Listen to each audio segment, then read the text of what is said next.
नमस्कार, मैं हूं आपके साथ इश्तियाक अहमद और आप देख रहे हैं आर्य न्यूज। स्वागत है आपका मध्य प्रदेश और छत्तीसगढ़ की बुलेटिन में। रुक करेंगे तमाम खबरों की तरफ।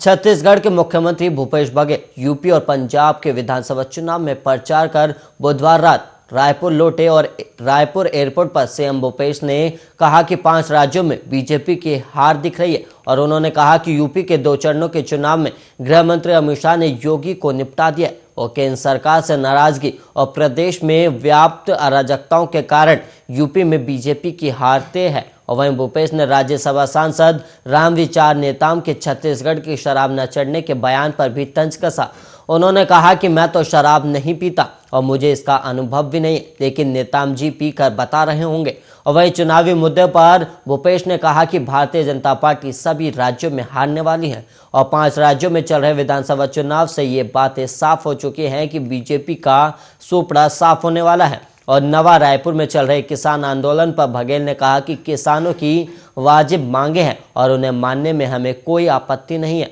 और कृषि विश्वविद्यालय में शिक्षकों और छात्रों की स्थानीय कुलपति की मांग को सीएम ने जायज ठहराते हुए कहा कि छत्तीसगढ़ में प्रतिभा की कोई कमी नहीं है और राज्य में प्रतिभावान लोग हैं तो उन्हें कुलपति क्यों नहीं बनाया जा रहा और राज्यपाल को इस मामले को देखना चाहिए।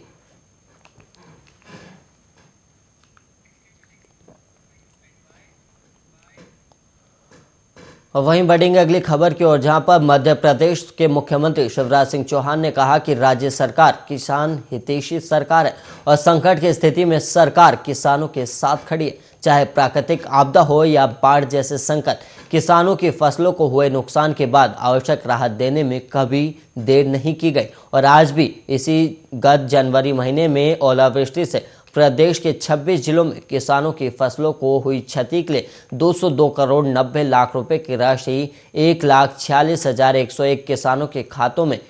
अंतरित की गई है। और बीते लगभग 2 सालों में किसान सम्मान निधि, 0% ब्याज पर ऋण और अन्य सभी किसान कल्याण योजनाओं में कुल 2.25 लाख करोड़ रुपए किसानों को दिए गए। और वहीं मुख्यमंत्री शिवराज सिंह चौहान ने गुरुवार को मुख्यमंत्री निवास से किसानों को राहत राशि अंतरित करने के बाद वीडियो कॉन्फ्रेंसिंग द्वारा संबोधित कर रहे थे। और प्रमुख सचिव मुख्यमंत्री और राजस्व विभाग मनीष रस्तोगी और राजस्व सचिव डॉक्टर संजय गोयल भी उपस्थित थे।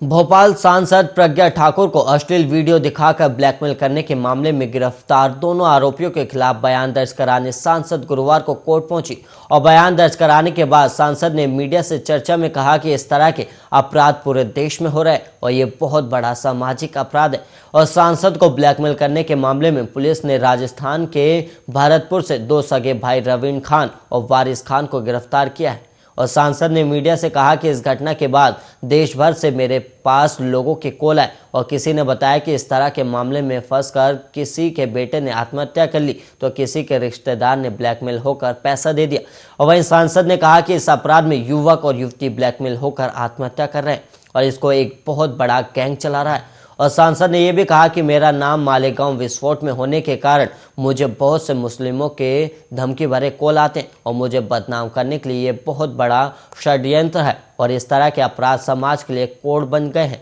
और मैं एक जनप्रतिनिधि हूँ, मुझे लगा कि इसे उठाना चाहिए और ये मेरे ऊपर बड़ी जिम्मेदारी है और इस घटनाओं से पूरा देश पीड़ित है।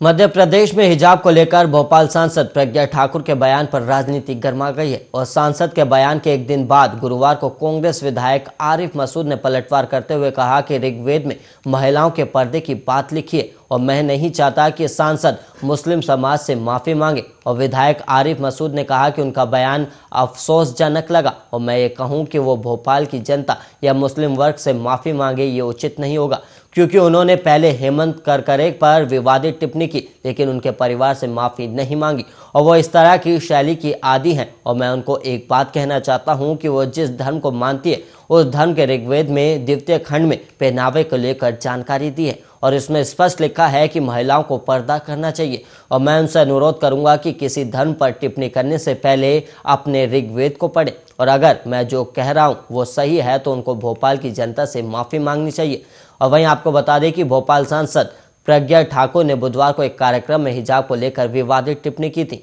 और प्रज्ञा ठाकुर ने कहा था कि भारत में हिजाब पहनने की जरूरत नहीं है और उन्होंने कहा था कि मुस्लिम महिलाओं को घरों में हिजाब पहनने की जरूरत है।